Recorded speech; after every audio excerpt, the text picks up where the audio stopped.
Good morning, all. Mary Bulger here, naturalist with Iowa County Conservation, and I want to welcome you to our virtual Critters Live. Today, we are going to be teaching a little bit about the chorus frog, or the boreal chorus frog, which is, of course, an amphibian. Right now, I am live outside of our nature center, just on the trail to the bird blind, because there's a nice little pool there that we very often hear chorus frogs singing during this time of year. Unfortunately, I don't hear any this morning, but we'll go over there and check to see a little bit later, just so you can see what types of habitat if you want to go looking for a chorus frog this time of year. So before we get into the specifics about the chorus frog, I would just want to talk a little bit about what makes an amphibian unique and different from other animals. So amphibians are cold-blooded, which means they cannot regulate their body temperature. They cannot keep themselves warm when they need to. So they need to go out on a nice, warm, sunny day and do something called basking in the sun to warm their bodies up and to be able to move around and then go look for some food. So cold-blooded animals, they also go through something called complete metamorphosis, and that means during their life they change 4 times, actually, 4 complete times. And I have a model here to talk a little bit about complete metamorphosis when it comes to amphibians. So amphibians start their lives out in the water. Adults lay eggs in the water, and this is a model of what a bunch of amphibian eggs will look like. So they are soft and squishy and jelly-like in real life. They have a clear kind of protective coating on the outside. In this model, what represents the actual egg or the animal is the inside here, that little dot right there. And then the outside coating helps protect those eggs. So, they are in that egg form, they're still in the water, and then they hatch into something called a tadpole, and you might be familiar with this, of course.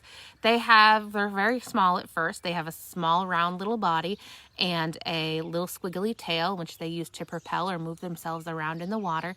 And at this point, they're eating small things. Depending on the amphibian, they might eat plant materials, they might eat small invertebrates like insects, and as they do that, they will grow, their body will change, start to look a little bit more like the amphibian that we know, just slightly different. So they still have some of that tail, but their body changes in shape. So they start to have arms and legs and look a little bit more like that typical amphibian, like this one.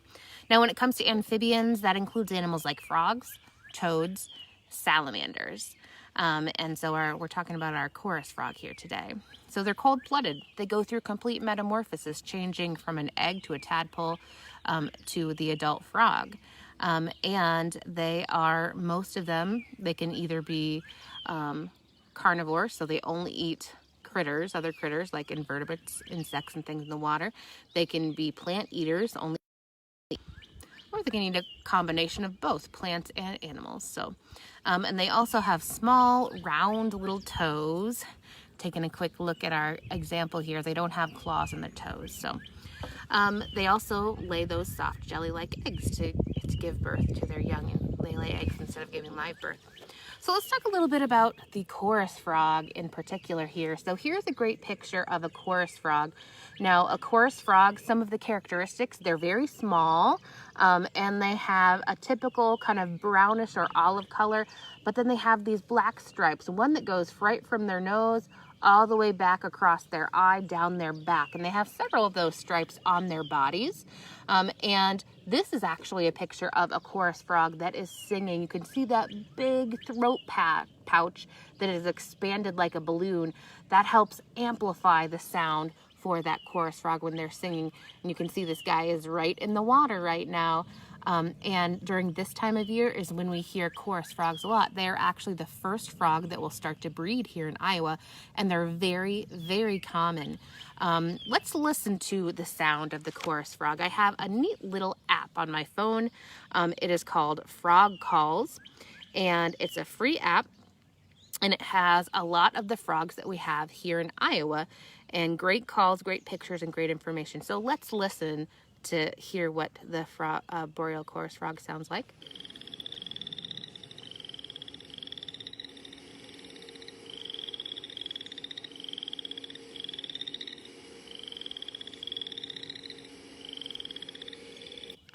So I bet you've heard that before, and maybe you knew what that was, but maybe you didn't know what that was, and now you do. That is the boreal chorus frog.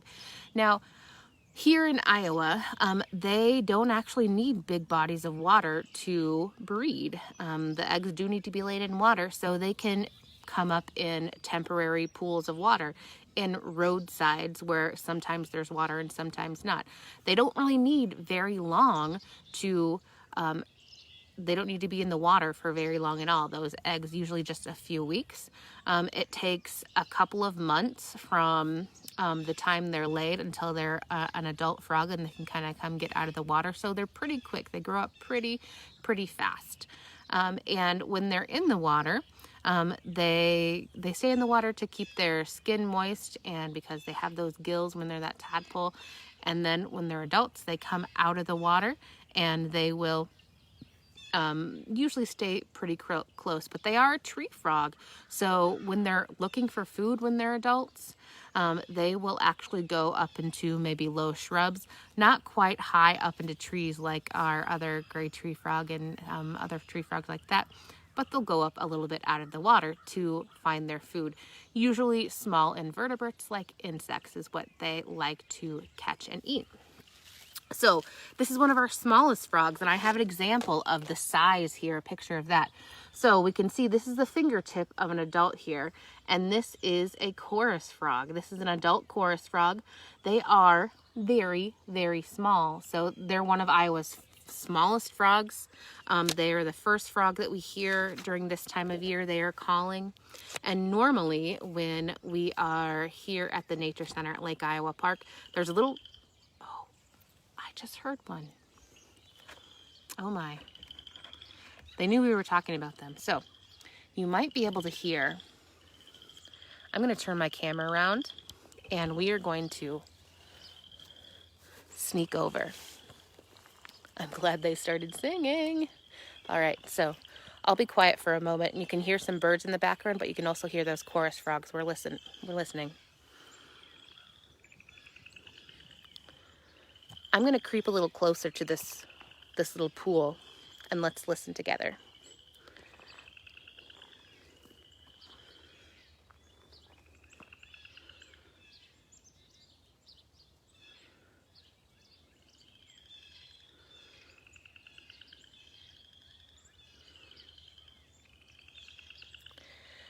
So what you're hearing in the background,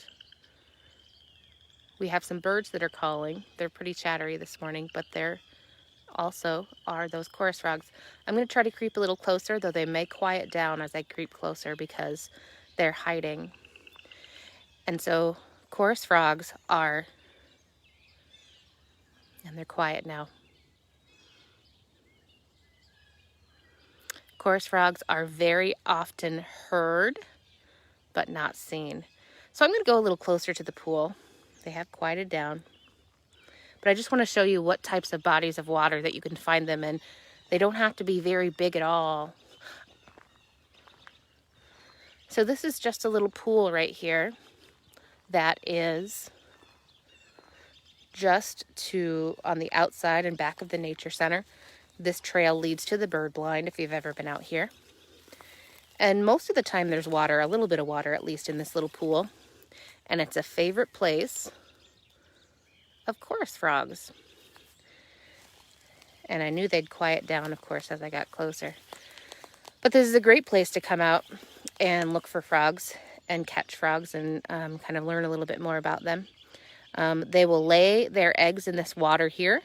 And the tadpoles will hatch in a few weeks, and then it'll take about 2 or so months until they are adult chorus frogs. And then they can leave this pool of water when they're adults. I'm glad they started singing. I hope you guys could hear that on the video. Turn my camera around here.